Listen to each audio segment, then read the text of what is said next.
Ысык-Көлдү бул атка чейин эч ким сүзгөн эмес.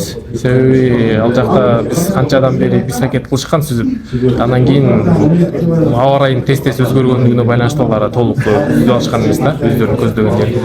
Биз эми бул жерде эң биринчи очередь аба ырайын карайбыз. Аба ырайына карата 10 километрге чейин аралыкты колдон келишинче көп сүзөбүз. Кимдесин өкүлдөрү жазган списокто карадык, интернеттен бүт карадык. Дүйнөдө ушундай бийиктикте сүзгөн спортсмендер, суучулдар барбы карап көрдүк. Эч кандай эч жерде жазылган спортсмен жок экен, спортчу, суучулдар ушундай бийиктикте сүзгөнчү, 3000 метр бийиктикте. Андан кийин биз өзүбүздүн команда менен борт классына, номад спорт, федерация альпинизм барып сүйлөшүп алып туруп, ушул 3000 метр бийиктиктеги Ысык-Көлдү сүзүүнү чечтик. Себеби бул жакта сүзгөндөн кийин бизге чоң мүмкүнчүлүк бар дүйнөлүк рекорд жаратканга.